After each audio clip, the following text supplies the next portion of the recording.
성경 말씀 보겠습니다. 이사야서 29장 1절부터 14절입니다. 오늘 제목은 마음으로 사랑하고 삶으로 증명하라, 이런 제목으로 말씀 나누겠습니다. 장한 기도하겠습니다.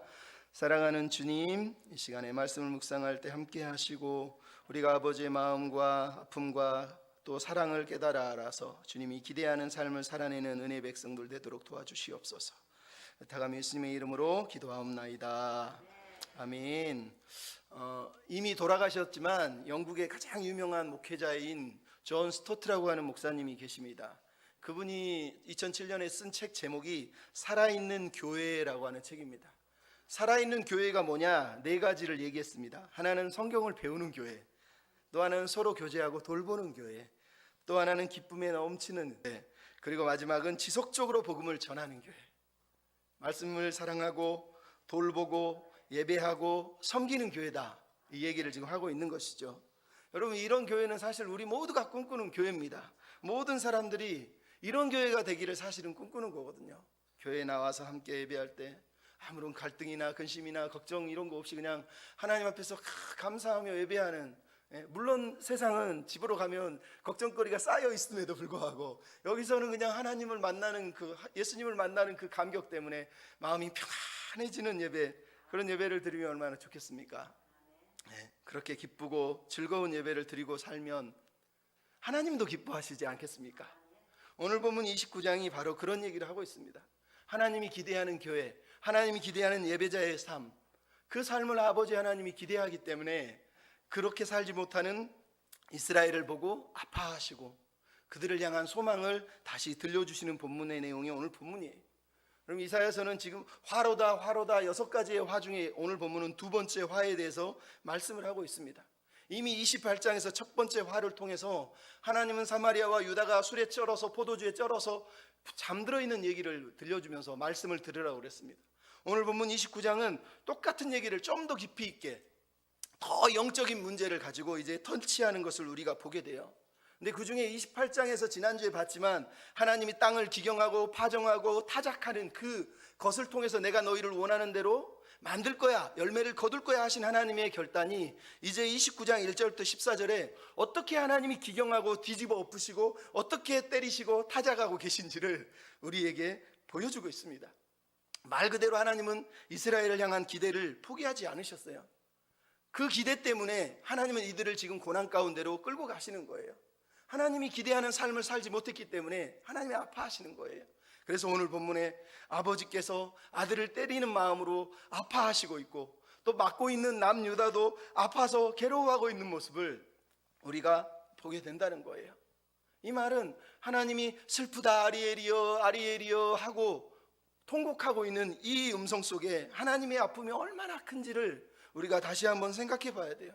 왜 이토록 하나님이 아파하실까요? 다시 말씀드리지만 하나님이 기대하는 삶이 있어요. 하나님이 원하시는 예배자의 모습이 있는 거예요. 그런데 유다가 그렇게 살지를 못했다는 거예요. 나태주라고 하는 시인이 있습니다. 봄이 되면 항상 읊는 시가 하나 있죠.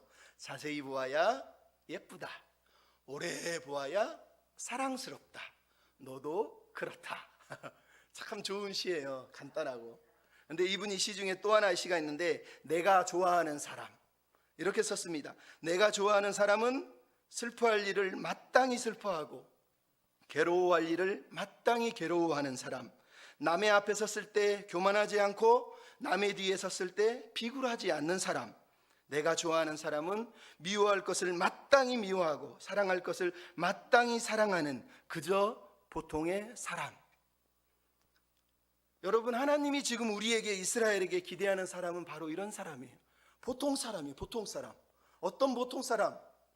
하나님이 슬퍼하는 걸 보고 마땅히 슬퍼하는 사람, 하나님이 미워하는 걸 막 보고 마땅히 미워하는 사람, 하나님이 아파하는 걸 보고 마땅히 아파하는 사람, 하나님이 괴로워하는 걸 보고 마땅히 괴로워하는 사람, 그리고 하나님이 사랑하는 걸 보고 마땅히 사랑하는 사람, 마땅히 하나님 마음에 합한 사람, 그 사람이 하나님이 원하는 사람이라는 거예요. 근데 이스라엘은 지금 어떻습니까? 이 마땅히가 안 되고 있다는 거예요. 하나님이 마땅히 슬퍼하라고 얘기하는데 슬퍼하지 않습니다.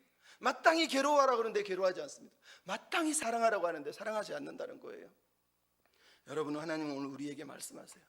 내가 왜 슬퍼하는 줄 아느냐? 내가 왜 괴로워하는 줄 아느냐? 내가 무엇을 좋아하고 무엇을 사랑하는 줄 아느냐? 그걸 좀 관심을 가지면 안 되겠니? 하는 말씀이 오늘 본문 29장의 내용이에요.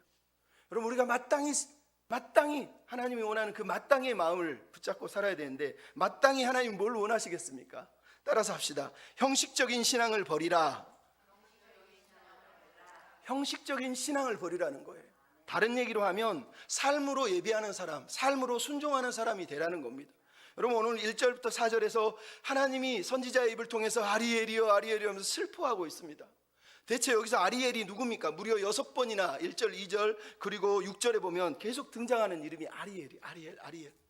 여기서 말하는 이 아리엘이라는 뜻은 하나님의 도시라는 뜻도 되고 하나님의 사자라는 뜻도 되고 하나님의 번제단이라는 뜻이 또 되는 거예요. 이게 무슨 얘기겠어요? 하나님은 아리엘이라고 하는 호칭을 부를 때 하나님의 마음의 비전, 하나님의 꿈이 이 이름 속에 새겨져 있는 거예요. 아리엘, 하나님의 도시. 아리엘, 하나님의 사자. 아리엘, 하나님의 번제단이라는 얘기예요. 근데 하나님이 이 아리엘을 보고 아파하십니다. 아리엘은 정확하게 예루살렘 성을 말합니다. 1절에 보면 다윗이 진친 성읍이요 그랬고 8절에는 시온 산이요라고 불렀다는 건 아리엘이 지금 사람 이름이 아니라 예루살렘을 말한다는 걸 우리가 알 수 있어요. 하나님이 지금 예루살렘 때문에 슬퍼하고 있는 겁니다. 왜 슬퍼합니까? 아리엘이 지금 심판을 받아서 불에 타서 망할 것이기 때문이에요. 근데 왜 심판하시죠? 이스라엘 백성의, 유다 백성의, 예루살렘 사람들의 형식적인 예배 때문이에요. 형식적인 신앙 때문에 슬퍼하는 거예요. 매너리즘에 빠져서 늘 예배는 드리고 늘 하고는 있는데 하나님이 보시기에는 죽은 예배를 드리고 있었단 말이에요. 그 중에 하나가 뭐냐? 오늘 본문에 다윗이 진친 성읍이라고 하는 이 하나님의 도성 예루살렘, 이게 문제였어. 왜? 이스라엘 백성들은 지금 적들이 아수르가 쳐들어와서 예루살렘을 포위하고 있습니다. 나라가 무너질 위기예요. 근데 이 사람들은 지금 걱정하지 않습니다. 하나님을 믿어서 걱정하는 게 아니라 하나님이 다윗과 약속을 했다. 영원히 다윗의 후손들을 지켜준다 했다. 하나님이 예루살렘 성을 무너뜨리지 않기로 약속했다는 거예요. 이 두 가지 때문에 자기들은 절대 무너지지 않는다는 거예요. 예루살렘은 절대 무너지지 않는다는 거예요. 그런 확신을 가지고 살면서 어떻게 살았다고요? 오만하게 살았다는 거예요. 하나님은 우리를 지켜주시기로 약속했어. 난 구원받았어. 구원파처럼 난 구원받았어. 나머지는 그냥 내 마음대로 사는 거예요. 지금 이스라엘 백성들의 모습이 그거예요. 확신은 있는데 하나님을 향한 신뢰가 없어요. 확신은 있는데 하나님이 보호해 준다는 걸 믿기는 하는데 실제로 하나님이 보호해 줄 거라는 믿음을 갖고 있지 않아요. 우리가 지난주에도 봤지만 그들은 지금 아수르가 쳐들어오니까 애굽의 원조를 청하고 사망의 언약을 맺은 사람들이란 말이죠. 그래서 하나님이 지금 예루살렘을 불태우겠다고 말하는 거예요. 확신은 많아요. 거짓 확신 우리도 많잖아요. 하나님이 지켜주실 거야, 보호해 주실 거야, 함께해 주실 거야. 우리 입으로 내낼 수 있는 기도들이 얼마나 많습니까? 예루살렘 사람들은 지금 그러고 있는 거예요. 하나님이 지켜주시기로 했어. 하나님이 보호해 주시기로 했어. 이 성은 절대 무너지지 않아. 강력한 확신을 가지고 있는 거예요. 근데 하나님을 신뢰하지 않는다는 아주 미스테리한 삶을 살고 있는 거예요. 하나님을 믿는데 왜 신뢰하지 않죠? 말이 안 되는 거죠. 또 하나는 뭡니까? 예배는 있으나 믿음의 순종이 없다는 거예요. 여러분, 오늘 본문 1절에서 맨 끝에 뭐가 나옵니까? 해마다 절기가 돌아오리니. 여러분, 하나님이 예루살렘을 심판하시기로 결정한 이유가 이거예요. 해마다 절기가 돌아오는 것 때문에 수없이 그들은 절기를 맞춰서 예배를 드리고 헌금을 드리고 하나님을 향하여서 헌신을 했는데 하나님은 그들에게 순종의 삶이 없다라고 말씀하고 있는 거예요. 제물로 헌금으로 하나님의 마음을 살 수가 없는 거예요. 여러분, 우리가 헌금을 드린다고 해서 하나님이 내 뜻을 들어주고 40일 작정한다고 해서 내 뜻을 들어주는 게 아니에요. 성경은 뭐라고 그럽니까? 이미 이사야서 1장 11절부터 우리가 이미 들은 말씀이 있어요. 뭐라고 그랬습니까? 여호와께서 말씀하시되 너희의 무수한 재물이 무슨 유익이 내게 있느냐? 순양의 번제와 살찐 짐승의 기름에 나는 배불렀고 송아지와 어린 양의 순염소의 피를 나는 기뻐하지 않는다. 너희가 내 앞에 보이려고 하나 마당만 밟는다. 헛된 재물을 가져오지 마라. 분향은 가증히 여기는 것이다. 월삭과 안식일과 대회로 모이는 것, 성회로 모이는 것, 성회와 아울러 악을 행하는 것을 내가 견디지 못하겠노라. 너희의 월삭과 정한 절기가 내게 무거운 짐이다. 나는 지기에 곤비하다. 너희가 손을 펼 때 나는 눈을 감고 너희가 기도할 때 나는 듣지 않을 것이다. 그리고 말하고 뭐라 그랬다고요? 너희는 스스로 씻고 깨끗하게 하고 악한 행실을 버리고 순종을 배우고 선행을 배우고 정의를 구하고 가난한 자를 변호하라. 여러분, 하나님이 무슨 말씀 하시는지 아시죠? 지금 오늘 본문의 내용이에요. 하나님이 왜 이사야 1장에서 그렇게 심판하시기로 약속했냐면 이것 때문이에요. 예루살렘은 해마다 절기마다 사람들이 몰려와서 양을 끌어오고 소를 끌어오고 제물을 엄청나게 드렸어요. 월삭, 안식일, 절기들 우리가 드린 것보다 더 많은 예배를 드렸단 말이에요. 하루에도 막 서번씩 드리는 사람도 있었을 거예요, 우리식으로 따지면. 그러면서 바친 헌금인데 하나님이 싫어했어요. 왜? 그것과 아울러 악을 행하고 있기 때문이에요. 선을 행하고 있지 않기 때문에, 선행을 배우고 있지 않기 때문이에요. 하나님이 원하는 건 예배가 아니라 예배를 삶으로 살아내는 거였단 말이죠. 예루살렘은 그렇게 살지 않았다는 거예요. 여러분, 이게 하나님의 아픔이에요. 아리엘, 하나님의 도시, 하나님의 사자, 하나님의 번제단인데, 여러분, 하나님의 번제단이라고 하는 뜻은 말 그대로 이스라엘 백성들이 번제단에 짐승을 가져오면 거기서 불을 태우면서 하는 게 뭡니까? 하나님, 내 죄를 용서해 주십시오, 내 죄를 불로 태워 주십시오 라고 말하면서 어린 양이든 소든 거기다 태우는 거예요. 그러니까 하나님의 도시는 하나님의 사자들이 살아. 하나님의 사자들은 번제단에 와서 자기의 죄를 토설하고 회개하고 짐승을 태움으로 내가 죄인입니다라고 고백하는 곳이 아리엘이란 말이에요. 이게 하나님의 비전이에요. 우리가 제사장 나라가 된다는 건 우리가 이 죄사함 받은 은혜를 세상에 알려줘서 사람들이 하나님께 죄를 고백하도록 만드는 자리가 아리엘이란 말이에요. 근데 지금 이 사람들은 뭐라고 있어요? 이 아리엘에서 우리의 자기의 의를 자랑하는 곳이 돼버렸다는 거예요. 여러분, 번제단은 우리의 의를 자랑하는 것이 아니라 우리가 죄인이라는 것, 이 죄가 사함을 받았다라는 것을 여기서 고백하는 자리가 아리엘 번제단의 자리란 말이에요. 근데 이스라엘 백성은 우리는 사함 받았어, 우리는 죄가 다 용서해 줬어, 이미 죄 없는 사람이 돼서 사는 거예요. 거기서 떵떵거리며 살면서 백성들을 꾸짖고 너 왜 죄 지었어 이러면서 살아가고 있는 모습이에요. 그래서 하나님이 아파하고 있는 거예요. 여러분, 하나님은 예루살렘 백성들에게 번제단에서 예배드리게 한 이유가 죄인이라는 걸 깨닫게 하시려는 거예요. 죄인이라는 걸 잊지 말라고 번제단을 세운 거란 말이에요. 근데 이 사람들은 번제단을 세워놓고 짐승을 잡아 드리면서도 나는 죄가 아니고 나는 죄인이 아니라고 생각하는 거예요. 오히려 남들이 저 어린, 저 무식한 사람들이 죄인이라고 생각하면서 그들에게 자기 의를 자랑했다는 거예요. 그래서 하나님이 예루살렘을 불태우시기로 말씀하셨다는 거예요. 여러분, 이게 오늘 우리를 향한 도전이에요. 예루살렘 사람들 왜 이렇게 오만해졌습니까? 자기 의, 자기 자랑, 자기 명예에 대한 자랑들이에요. 남에게 보이기 위한 삶이에요. 여러분, 예수님이 바리새인의 기도와 세리의 기도를 하면서 뭐라 그러는 거예요? 바리새인이 막 사람들이 보이는 데서 막 성전에 서서 큰 소리로 기도했다고 그러지 않습니까? 마태복음 6장에 외식하는 자들이 뭡니까? 사람들에게 기도할 길거리에서 기도하고 헌금할 때 쫙 보라고 막 사람들을 보라고 막 헌금을 집어넣고 있잖아요. 구제를 하고 있잖아요. 근데 예수님이 뭐라고 그랬어요? 그걸 외식했다고 그러는 거예요. 외식. 겉으로는 남들이 하는 종교행위, 남들이 말하는 걸 다 해요. 왜? 사람들이 보고 있으니까. 왜 헌금을 하죠? 사람들이 내 이름을 내가 하는 걸 다 보고 있잖아요. 명색이 내가 체면이 있지. 계속 그래서 하는 거예요. 근데 그 마음에는, 삶에는 하나님을 향한 믿음이 깨져 있었다는 거예요. 여러분, 우리가 하나님을 향한 형식적인 예배를 드린다는 건 바로 이런 걸 말하는 거예요. 본질적인 것은 잊어버린 채 그냥 자꾸 자기를 보여주는 거예요. 남들과 비교하면서 자기를 자랑하는 거죠.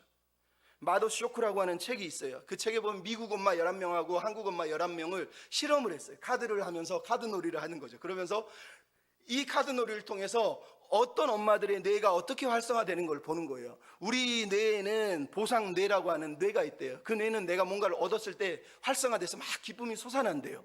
근데 실험을 해보니까 미국 엄마들은 이렇게 카드놀이를 하다가 자기가 점수를 따면 뇌가 막 활성화되더래요. 근데 한국 엄마들은 자기가 얻었는데 뇌가 활성화되지 않더래요. 언제 활성화되느냐? 내가 따고 저 사람도 땄는데 나중에 내가 딴 게 저 사람보다 많을 때 뇌가 막 활성화되더라는 거예요. 여러분, 무슨 얘기 하는지 알겠어요? 한국인의 신앙이 그렇다는 거예요. 그냥 내가 누리는 게 기쁨이 되는 게 아니라 저 사람보다 많이 누리고 저 사람이 받은 것보다 더 받아야지 기쁜 사람들이라는 거예요. 이게 지금 예루살렘 사람들의 모습이에요. 계속 남들의 눈치를 보고 남들과 비교하면서 내가 너보다 더 높지, 내가 너보다 거룩하지, 내가 너보다 많이 가졌지 이러면서 자기 스스로를 지금 자랑하고 있었다는 거예요. 그래서 하나님께서 이들을 지금 심판하겠다고 말하는 거예요. 심판의 내용이 뭐예요? 아리엘이 괴롭게 하여 아리엘 같게 하리라는 거예요. 이게 무슨 얘기겠어요? 여러분, 원래 아리엘 아까 말 번제단이에요. 근데 예루살렘을 아리엘로 만들겠다는 거. 이 말은 번제단은 짐승을 태우는 건데 하나님이 아예 예루살렘 성을 불도가니로 만들어서 사람들을 다 태워서 죽여버리겠다고 심판하시는 그런 의미의 말씀이에요. 하나님 얼마나 마음이 아팠으면 그렇게 하겠어요? 그래서 3절 4절이 뭐라고 얘기합니까? 적들이 와서 그들을 둘러싸고 그들을 공격해서 그들을 티끌처럼 낮추실 것이라고 얘기하고 있어요. 여러분, 그렇게 막 뻗으면서 자기를 자랑하던 사람들이 이제는 숨을 죽이고 죽은 사람처럼 유령처럼 소리를 내고 신음하고 있다고 3절 4절에 얘기를 하고 있어요. 하나님이 그들을 낮추시니까 4절에 그들이 낮아져서 티끌에서 신음소리를 낸대요. 말소리가 티끌에서 나는 것 같대요. 여러분, 무슨 얘기겠어요? 적들이 발로 밟으니까 발에 밟혀가지고 신음하고 있는 모습이에요. 마치 죽은 사람 유령처럼 소리를 내면서 끙끙거리면서 저 티끌 속에서 소리가 난다는 거예요. 하나님이 그렇게 그들을 철저하게 밟으실 거다라고 얘기하는 거예요. 여러분, 이 이유가 하나예요. 주님을 향한 열심인데 그 열심이 사랑의 열심이 아니기 때문이에요. 진정한 열심이 아니기 때문이에요. 여러분, 우리가 아는 다윗은 하나님을 사랑하는 사람의 대명사예요. 왜? 다윗은 시편 중에서 다윗이 쓰는 시는 대부분 그 안에 뭐가 나오죠? 사랑합니다. 나의 힘이 되신 여호와여, 내가 주님을 사랑합니다.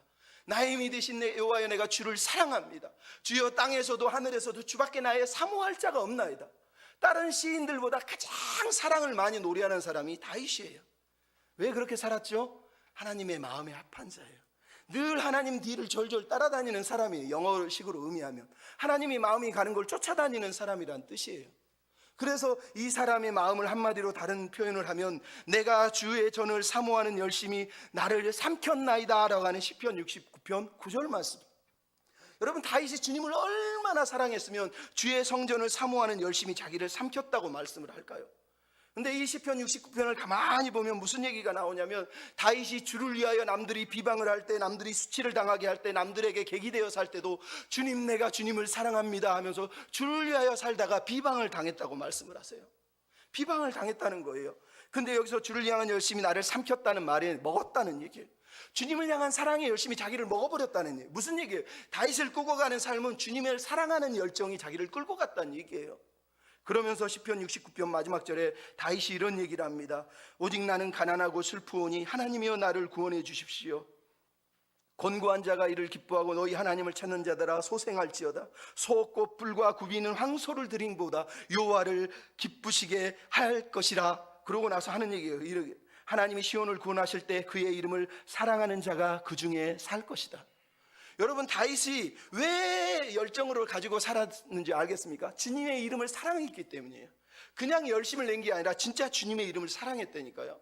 그래서 예수님이 이 본문을 인용하면서 예수님이 성전에서 장사하는 사람들을 다 뒤집어 엎으시면서 요한복음 2장에 뭐라고 그러죠? 예수님이 다윗의 마음을 가지고 주의 전을 향한 열심이 그를 삼켰습니다라는 걸 예수님께 적용하는 걸 요한복음에서 우리가 읽게 돼요. 여러분, 다윗이나 예수님이나 똑같아요. 여기서 주의 전을 향한 열정이라는 말은 말 그대로 교회를 사랑하고 교회를 위하여 헌금하고 교회를 위하여 기도한다는 뜻이 아니에요. 주의 전을 향하신 아버지의 마음, 주의 전을 향하신 하나님의 마음을 붙잡았다는 얘기예요. 그 하나님을 사랑하는 마음으로 주님을 위해서 자기 삶을 드렸다는 얘기를 하고 있는 거예요. 그게 예수님이 우리에게 하시는 말씀이에요. 여러분, 그래서 예수님은 요한복음 4장에 뭐라고 그럽니까? 나의 양식은 나를 보내신 이의 뜻을 행하고 그 일을 온전히 이루는 것이라는 거예요. 여러분, 예수님의 열정, 다윗의 열정이 똑같아요. 그들이 먹고 있는 영의 양식은 하나님의 뜻, 하나님의 말씀이었단 말이죠. 주님을 사랑하는 마음 때문에 그 말씀을 먹고 고난이 와도 비방이 와도 주님을 향한 열심 때문에 그 삶을 포기하지 않은 사람들이 바로 이 믿음의 사람들이에요.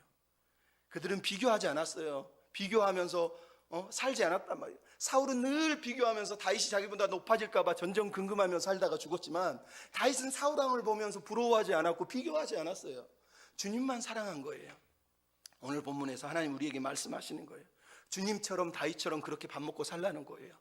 하나님의 생명의 양식을 먹고 주의 전에서 주시는 사랑의 말씀을 먹고 사는 사람들이 결국은 하나님이 찾는 삶으로 예배하는 사람이 될 거라는 거예요. 여러분, 그러면 형식적이고 외식적인 신앙을 가지는 이유, 왜 이들은 그렇게 살았겠습니까? 헛된 꿈을 추구했기 때문이에요. 여러분, 따라서 한번 하시죠. 헛된 꿈을 취하지 말라. 헛된 꿈을 취하지 말라는 거예요.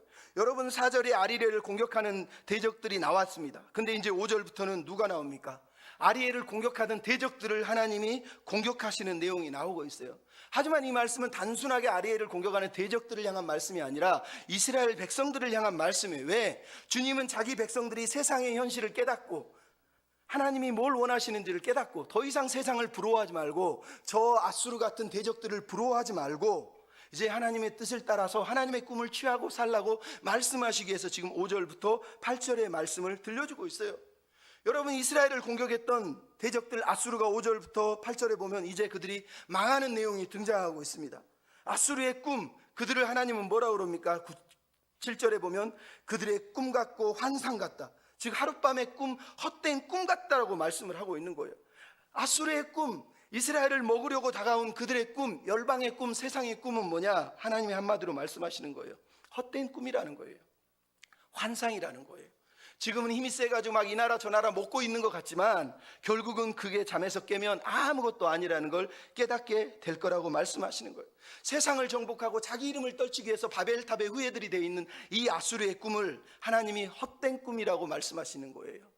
근데 여러분, 이 꿈을 누가 꾸고 있어요? 남유다와 예루살렘 사람들이 꾸고 있는 거예요. 예루살렘 안에 들어앉아서 자기를 자랑하고 세상이 좋아하고 세상이 자랑하는 것들 자기도 갖고 싶어가지고 그 안에서 술 먹고 포도주 마시면서 서로가 서로의 면류관을 가지고 자랑하는 28장에 나와 있는 바로 그 삶이었다는 거예요.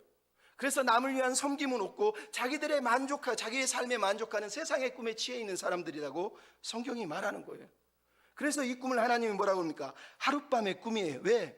여러분, 5절에 뭐라고 해요? 하나님이 순식간에 갑자기 다가온대요. 순식간에 갑자기 다가오면 5절에 바람에 날리는 티끌처럼, 바람에 날리는 겨처럼 그들이 먹었던 것, 취했던 것이 다 사라져 버린다는 거예요. 세상 사람들이 막 많이 가지고 누리고 아수르가 꿈꾸고 있는 그것들이 하나님이 순식간에 오셔서 확 불어버리니까 싹 사라져 버렸다는 거예요.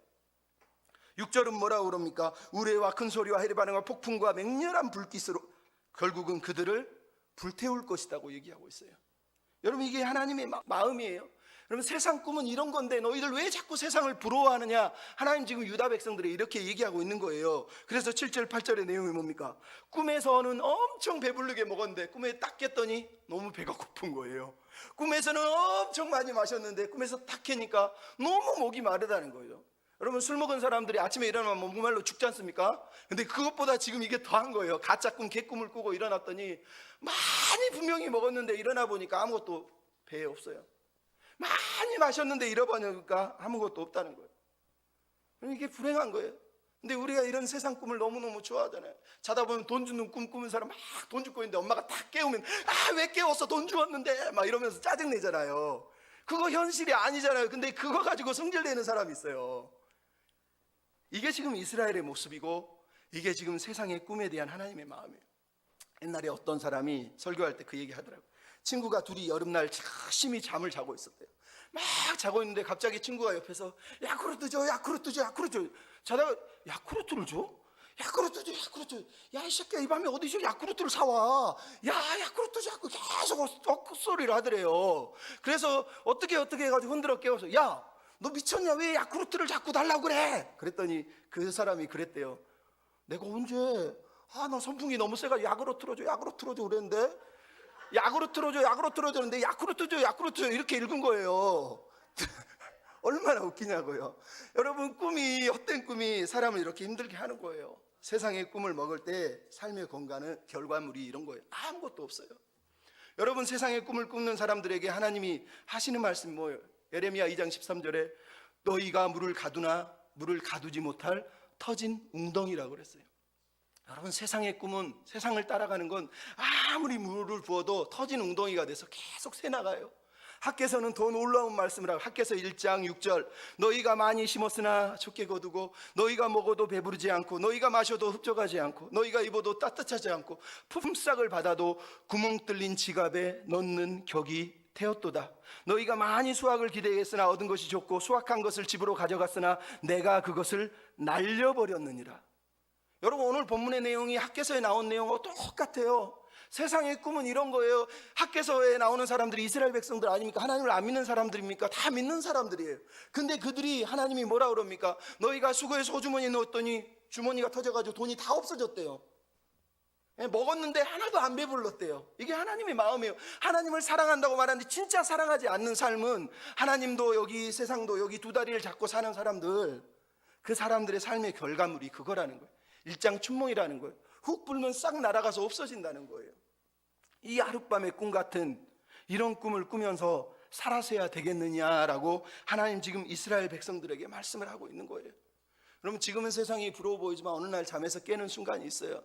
엉 울면서 회개합니다. 교회에 그런 사람 많이 와 있지 않습니까? 옛날엔 세상 권세 다 누려보다가 어느 날 잠에서 깨서 돌아와서 엉 울면서 내가 옛날에 쓸데없이, 그러면서 브라이언 박 같은 사람은 나는 돈 많은 쓰레기였어요 이러면서 살잖아요. 여러분, 현실을 깨달으면, 꿈에서 깨면 그렇게 되는 거예요. 이스라엘 백성이 그 꿈에서 깨지 않으니까 지금 하나님이 그들을 꿈에서 깨라고 때리고 있다고 말씀하시는 거예요. 여러분, 우리는 헛된 꿈을 꾸지 않고 영원한 꿈, 사라지지 않을 꿈을 꿔야 되는 거예요. 여러분, 제가 저번에도 말씀드렸잖아요. 아라비안 로렌스라고 하는 사람이 한낮에 꿈을 꾸는 사람이 되라는 거예요. 밤에 꿈꾸는 사람은 아침에 일어나면 그 꿈이 싹 없어져 버려요. 하지만 낮에 꿈을 꾸는 사람은 낮에 눈을 부릅뜨고 그 꿈을 이루기 위해서 뛰어간단 말이에요. 세상적인 욕망에 끌려서 사는 꿈은 손가락으로 물을 들어 올리면 손가락 사이로 물이 빠져나가듯이 다 빠져나가는 거예요. 하지만 하나님의 꿈은 잡으면 절대 사라지지 않습니다. 하나님의 꿈은 잡으면 영원한 가치가 있어요. 영원히 내 삶을 끌고 가는 꿈이란 말이에요. 그래서 우리는 헛된 꿈이 아니라 하나님의 꿈을 꿔야 돼요. 성공과 행복의 꿈이 아니라 감사의 꿈, 섬김의 꿈을 꿔야 돼요. 목사님 말씀하신 것처럼. 여러분, 짐 엘리엇이라고 하는 사람과 네이트 선교사라고 하는 사람, 그 젊은 사람 5명이 왜 에콰도르 아우카족에게 그렇게 창에 맞아서 그 젊은 나이에 죽어야 합니까? 그 당시 미국은 대서특필을 하면서 이렇게 낭비가, 이런 엄청난 낭비가 어디 있는가 그러면서 낭비라 그랬어요. 근데 짐 엘리엇과 네이트 선교사를 비롯한 선교사들은 그걸 낭비로 여기지 않았어요. 그걸 오히려 거룩한 낭비로 여겼어요. 거룩한 낭비가 뭐예요? 하나님을 위해서 쓰는 거는 낭비가 아니라는 뜻이에요. 짐 엘리엇은 대학교 다니면서 자기 일기장에 이렇게 써놨습니다. 영원한 것을 위해 영원하지 않는 것을 버리는 자는 결코 바보가 아니다. 다른 말로 설명하면 이렇습니다. 소유할 수 없는 것은 내어버리고 잃어서는 안 될 것을 붙잡는 자는, 영원한 것을 붙잡는 자는 절대 바보가 아니라는 거예요. 여러분, 우리가 소유할 수 없는 거예요. 나중에 잠에서 깨면 손가락 사이로 다 빠져나가는 게 세상의 꿈이라니까요. 그 꿈을 지려고 하지 말고 영원한 꿈, 하나님의 꿈을 붙잡고 하나님과 함께 그 꿈을 꾸는 사람이 행복해질 거라는 거예요. 여러분, 우리에게 이런 꿈을 꾸게 하시려면 헛된 꿈에서 벗어나야 돼요. 근데 이 헛된 꿈에서 벗어나지 않는 사람들의 모습이 얼마나 비참한 줄 아십니까? 오늘 본문에 그 얘기를 했어요. 외식적인 예배의 결과, 말씀을 잃어버린다는 거예요. 말씀이 사라져버린다는 거예요. 여러분, 그러므로 하나님이 우리에게 말씀하시는 내용이, 한 번 더 따라서 하시죠. 마음이 없는 예배를 그치라. 마음이 없는 예배를 드리지 말라는 거예요. 다른 얘기로 하면 마음으로 사랑하고 삶으로 예배하는 사람이 진짜로 돼야 되는 거예요. 여러분, 오늘 9절로 14절의 내용이 그거예요. 유다 백성들은 헛된 꿈으로 인해서 비참한 삶을 살고 있어요. 그들의 영적인 비참함을 이제 9절부터 14절에 언급하고 있어요. 여러분, 28장에서 우리가 이미 봤잖아요. 남유다의 지도자들이, 사마리아의 지도자들이 포도주로 독주로 취했다고 그랬는데, 제가 그때도 그게 실제로 포도주 독주를 말하고 있는 것이지만 하나는 세상의 꿈에 취했다고 말해요. 오늘 본문에 하나님이 말씀하시잖아요. 그들은 실제로 취한 게 영적인 술인 교만과 무지의 술에 취해 있다고 오늘 본문이 말하고 있어요. 영적으로 잠들어 있다는 말이에요. 그래서 하나님이 9절에 뭐라고 그럽니까? 놀라고 놀라라, 너희들이 맹인이 되고 맹인이 되라, 이렇게 얘기합니다. 히브리어를 직역하면 이런 얘기예요. 너희는 너희 자신을 눈멀게 해서 눈멀게 된 것이라는 거예요. 하나님이 맹인을 만들었다는 게 아니라요, 네가 스스로 맹인이 되더니 이제 맹인이 돼버렸다는 거예요. 맹인이 되려고 애쓰더니 맹인이 됐다는 거예요. 여러분, 이게 무슨 말인지 알겠어요? 자기가 하나님의 말씀을 듣기를 거절하고 계속 고집하고 계속 삶의 불순종이 고착화되면, 그게 굳어지면 맹인이 된다는 거예요. 그거를 10절에서 하나님 뭐라고 그럽니까? 하나님께서 잠들게 하는 영, 잠자는 영을 부어주셔서 눈을 감기셨다고 얘기하는 거예요. 여러분, 이 말은 하나님이 먼저 그들의 눈을 감겼다는 뜻이 아니에요. 다시 말씀드려요. 9절에서 얘기한 것처럼 그들이 맹인이 되려고 맹인이 되어버렸어요. 맹인이 되려고 하다가, 그래서 하나님이 아예 맹인이 된 너희들 눈을 감겨버렸다고 말씀을 하고 있는 거예요. 그러니까 지금 이스라엘의 비참함이 뭐예요? 다시는 현실을 깨닫지 못하는 존재처럼 변해버렸다는 거예요. 근데 이게 어디 나옵니까? 이사야서 6장에 보면 나오잖아요. 하나님이 이사야를 불러서 뭐라고 그러죠? 너는 가서 말씀을 전하지 저들이 듣기는 들어도 깨닫지 못하게 하고 보기는 보아도 알지 못하게 하라고 말씀하고 있는 거예요. 여러분, 이 이사야의 말씀이 오늘 본문에 다시 선포되고 있는 이유는 하나님의 심판이 이제는 경각에 이르는 너무 가까이 다가왔다는 걸 이스라엘 백성으로 깨닫게 하고 있는 거예요. 여러분, 이 말씀이 슬픔이 뭔지 아시죠? 가장 무서운 심판, 인간에게, 우리에게 하나님이 주신 최고의 무서운 심판이 뭔지 아세요? 말씀이 사라지는 거예요. 영적인 기근이라니까요. 말씀에 대한 사모함도 없고 깨달음도 없고 감동도 없고 사는 거, 그게 인생에서 제일 무서운 거예요. 하룻밤에 꿈을 꾸는 것인지 모르고 미몽인지도 모르고 그 미몽에 사로잡혀서 그 일장춘몽이 진짜인 것처럼 붙들고 살면 그 순간 우리 인생의 영생의 말씀이 사라져버려요. 그게 불행한 거예요. 그게 불행한 거. 여러분, 저기 가보십시오. 요즘은 없지만 논밭에 뭐가 있어요? 허수아비가 있잖아요. 사람입니까? 허수아비예요. 여러분, 우리가 하나님을 예비한다고 여기 앉아있지만 하나님 볼 때 영적 허수아비들이 있어요. 마음으로는 하나님을 예비하지 않고 마음으로는 사랑하지 않으면서 앉아서 허수아비처럼 야 이 참새들 날아가라 하면서 찬양하고 기도하면서 마귀야 도망가라 이러고 있는 허수아비, 영적 허수아비라니까요. 여러분, 하나님은 그런 허수아비를 원하지 않으세요. 그건 가짜 인생, 가짜 사람, 가짜 예배라니까요. 하나님 우리에게 진짜 예배자의 삶을 살기를 원하세요. 말씀을 빼앗기면 안 돼요. 여러분, 하나님 오늘 본문 10절 11절에 심판의 내용이 뭐예요? 선견자 선지자의 눈을 감겨버리고, 말씀이 봉인돼서 11절에는 그 똑똑한 사람이 말씀을 이해를 못한대요. 12절에는 말씀을 모르는 사람은 당연히 모르니까, 가르침 받은 적이 없으니까 아예 모른대요. 여러분, 10절, 11절, 12절의 내용이 결국은 무슨 얘기예요? 영적인 실상을 말하고 있는 거예요. 선견자인데 선지자인데 28장엔 제사장들인데 말씀을 들려줘도 듣지도 않고 깨닫지도 못해. 심지어 봉인한 책을 줬더니 이거 봉인됐네. 이게 무슨 얘기예요? 깨달을 수가 없다. 나는 이해할 수가 없다는 거예요. 그러니까 이해할 수 없는 말씀을 딱 덮어버리고 자기들이 아는 것만 계속 떠드는 거예요. 자기들이 아는 말만 계속 하는 거죠. 하나님 말씀이 아니라 자기 사상을 가리키는 거예요. 그게 지금 이스라엘 백성들이 당하고 있는 영적인 실상이에요. 그래서 맹인이 맹인을 인도하고 있는 거예요. 지금 현재 이스라엘은 맹인이 맹인을 인도하고 있다는 얘기를 하고 있어요. 예수님이 마태복음 15장 14절에 그랬잖아요. 만일 소경이 소경을 인도하면 둘이 다 구덩이에 빠지리라. 이게 지금 오늘 보면 이스라엘의 모습이에요. 여러분, 옛날에 2013년에 영국에서 유명한 뉴스가 하나 있었어요. 마라톤 대회가 열렸는데 런던에서 마라톤 대회가 끝났는데 무려 5천 명이 실격을 당했어요. 실격을 왜 당했을까?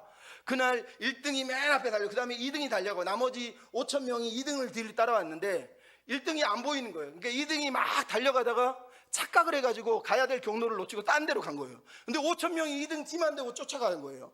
그래가지고 5천 명이 실격을 당했다는 거예요. 여러분, 맹인이 맹인을 인도한다는 얘기가 바로 이 말씀이에요.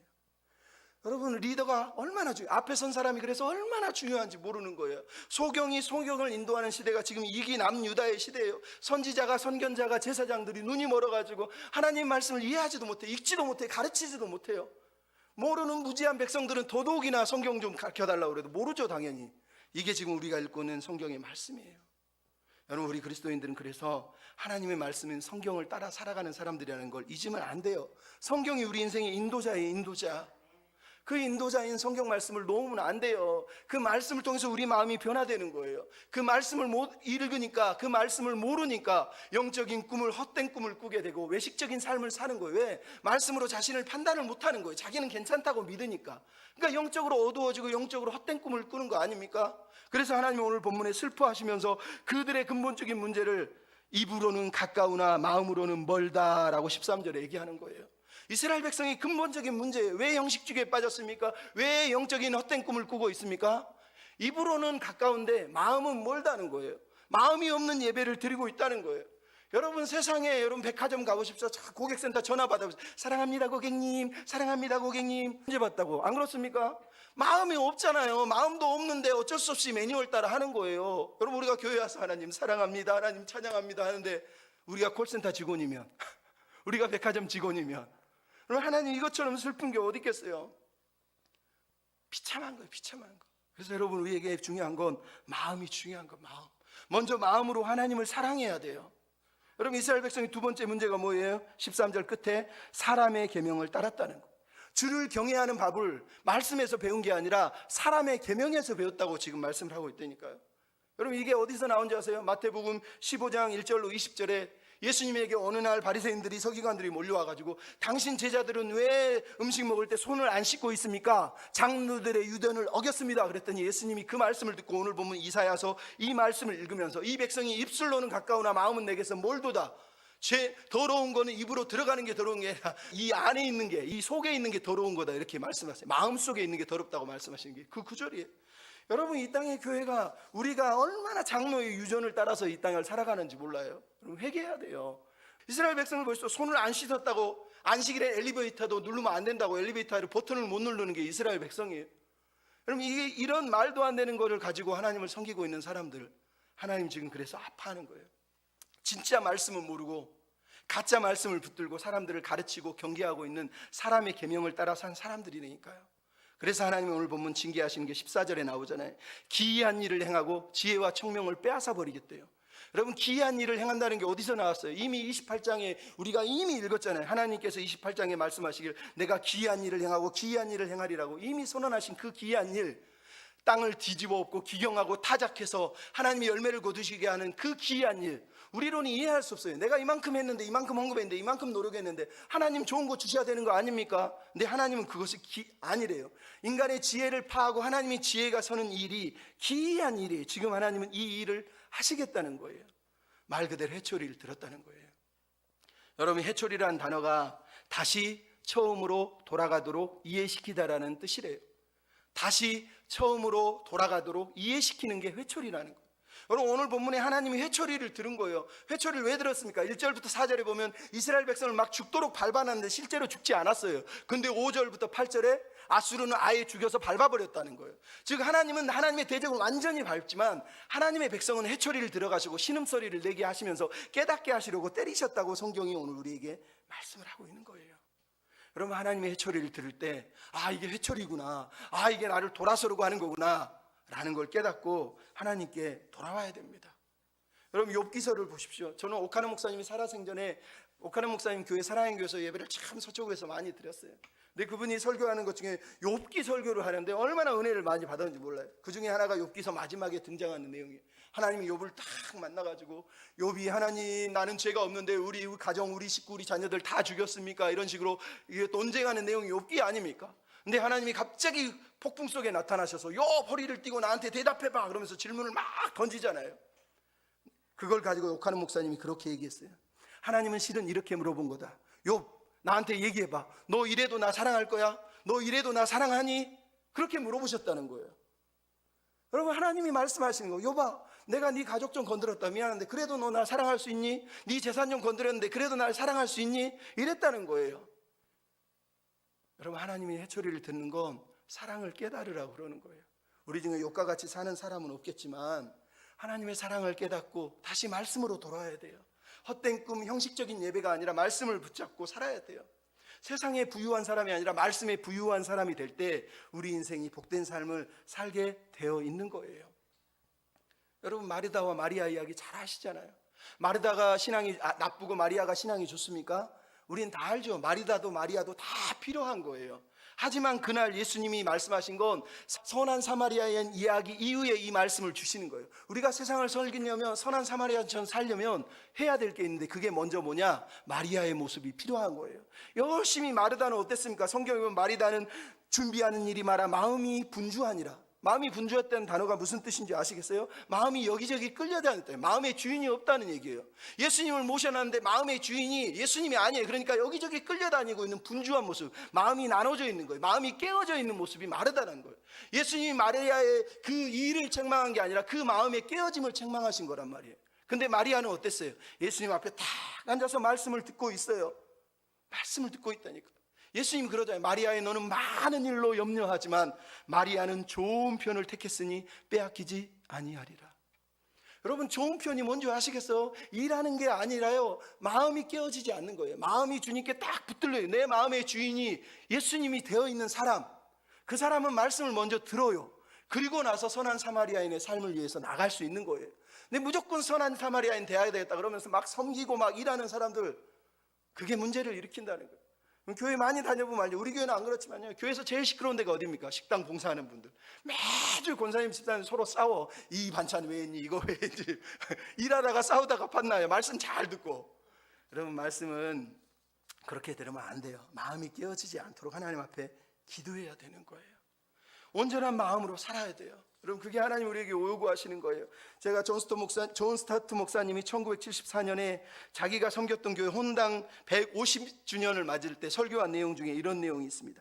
나에게는 교회에 대한 꿈이 있습니다.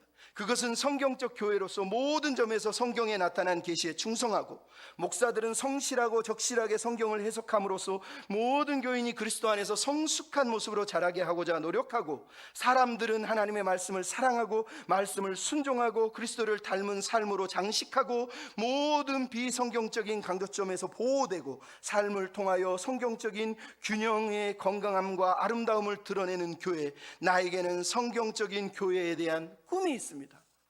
돌아가시기 전에 쓴 내용이에요. 여러분에겐 이런 꿈이 있으십니까? 하나님의 말씀을 붙들고 말씀을 사랑하고 주님을 사랑하고, 내 마음이 말씀에 먼저 사로잡히고 주님의 사랑에 먼저 탁 사로잡힌 이후에, 그리고 하나님의 나라를 위해서 나아가는 저와 여러분이 되셨으면 좋겠습니다. 여러분, 오늘 보면 우리가 읽었었습니까? 아리엘이여 아리엘이여 아리엘이여. 하나님이 얼마나 아파하십니까? 그 아픔을 아는 사람들, 이제 마땅히 함께 아파할 걸 아파하고, 마땅히 함께 슬퍼할 걸 슬퍼하고, 마땅히 사랑해야 될 것을 사랑하는 사람이 됐으면 좋겠습니다. 형식적인 예배를 버리고 헛된 꿈을 내어버리고 주의 말씀을 붙잡고 주님을 더 깊이 사랑하는 그런 은혜의 백성이 되어서 하나님께 영광을 돌리는 저 여러분이 되셨으면 좋겠습니다. 오랫동안 꿈꿔왔던 그 나라 이제 오도록, 우리 주의 은혜가